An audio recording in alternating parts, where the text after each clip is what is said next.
സുനിൽകുമാറിന് വാസ്തവത്തിൽ മാനസിക വിഭ്രാന്തിയാണ്. മലയാളത്തിൽ പറഞ്ഞ ഭ്രാന്തെന്നർത്ഥം. ഒരുതരം രാഷ്ട്രീയ മാനസിക വിഭ്രാന്തി അദ്ദേഹത്തിന് ബാധിച്ചിട്ടുണ്ട്.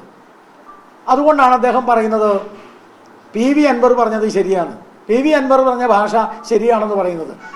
ഞങ്ങൾ പറയുന്നു PV അൻവർ പറഞ്ഞത് ശരിയാണെങ്കിൽ, സുനിൽകുമാർ പറയുന്നത് ശരിയാണെങ്കിൽ പോലീസുമായി ഗൂഢാലോചന നടത്തിയത് സുനിൽകുമാറാണ്.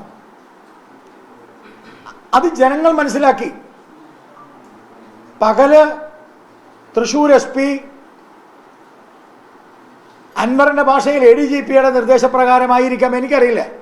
അൻവറിന്റെ ഭാഷ കടമെടുക്കുകയാണെങ്കിൽ ഉന്നത പോലീസ് ഉദ്യോഗസ്ഥന്മാരുടെ ഗൂഢാലോചന പകല് നടന്നിരുന്നു. ആ പകൽ നടന്ന ഗൂഢാലോചനയിൽ മിണ്ടിയിട്ടില്ല.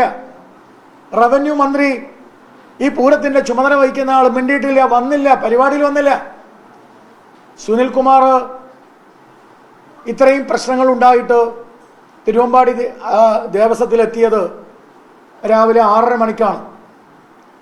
പൂരം കലക്കാൻ, കലക്കവള്ളത്തിൽ മീൻ പിടിക്കാൻ സുനിൽകുമാർ ശ്രമിച്ചു. അതിന് ജനങ്ങൾ കൊടുത്ത മറുപടിയാണ് പൂരത്തിൻ്റെ അന്തകനാണ് സുനിൽകുമാർ എന്ന പ്രഖ്യാപനം. അതിലിപ്പോൾ ഈ കൊതിക്കെറിവ് കാണിച്ചിട്ട് യാതൊരു കാര്യവുമില്ല.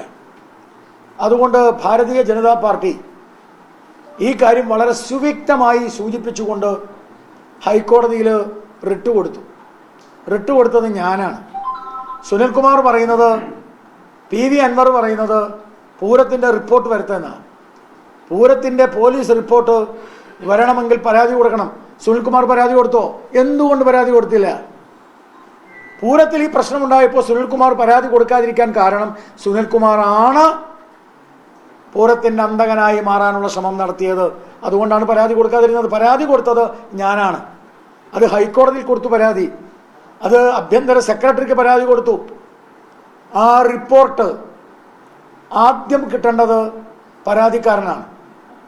പരാതിക്കാരൻ എന്ന നിലയിൽ ഗവൺമെന്റിന്റെ, പോലീസിന്റെ, ആഭ്യന്തര വകുപ്പിന്റെ റിപ്പോർട്ട് ഞാൻ തന്നെ വെളിച്ചത്ത് കൊണ്ടുവരുന്നതാണ്. ഏത് റിപ്പോർട്ടാണെങ്കിലും ആ റിപ്പോർട്ട് ആർക്കെതിരാണെങ്കിലും ആ റിപ്പോർട്ട്, അതിൻ്റെ ഉള്ളടക്കം ഞങ്ങൾ തന്നെ കൊണ്ടുവരും.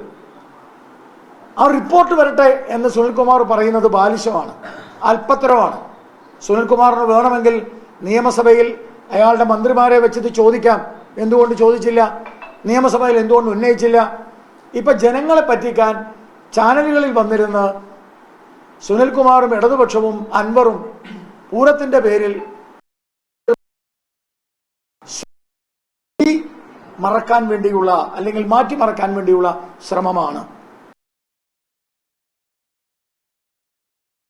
ഗൂഢാലോചന ഉണ്ട് എന്ന് ഞങ്ങൾ അന്ന് പറഞ്ഞു, ഞങ്ങൾ ഇന്നും പറയുന്നു. അതിൻ്റെ അടിസ്ഥാനത്തിൽ ഹൈക്കോടതിയിൽ കൊടുത്തിട്ടുള്ള കേസ് നിലനിൽക്കുന്നു, ആഭ്യന്തര വകുപ്പിന് കൊടുത്ത കേസ് നിലനിൽക്കുന്നു. ആ ഗൂഢാലോചന സുനിൽകുമാറും ഇടതുപക്ഷവും പോലീസുമായി ചേർന്ന ഗൂഢാലോചനയാണ്. പൂരത്തിൻ്റെ 2016 പോലെ 2024 പോലീസിൻ്റെ പൂരത്തിൻ്റെ രക്ഷകനായി വരാനാണ് സുനിൽകുമാർ ശ്രമിച്ചത്. പക്ഷേ ജനങ്ങൾ മനസ്സിലാക്കി അദ്ദേഹം പൂരത്തിൻ്റെ അന്തകനാണെന്ന്. അതാണ് പരാജയത്തിൻ്റെ കാരണം. അതുകൊണ്ട് ഒരു ADGPക്കെതിരെ ഒരു ചുക്കും ചെയ്യാൻ മുഖ്യമന്ത്രിക്ക് കഴിയില്ല. ADGPക്കെതിരെയോ ഏതെങ്കിലും ഉന്നത പോലീസുകാർക്കെതിരെയോ ഒന്നും ഒരു ചുക്കും ചെയ്യാൻ പറ്റില്ല. കാരണം ഇവരുടെ എല്ലാം, ഈ മുഖ്യമന്ത്രിയുടെയും മകൾ വീണയുടെയും എല്ലാ സാധനങ്ങളും, അവരുടെ എല്ലാ രഹസ്യങ്ങളും ഇവരുടെ കയ്യിലാണ്.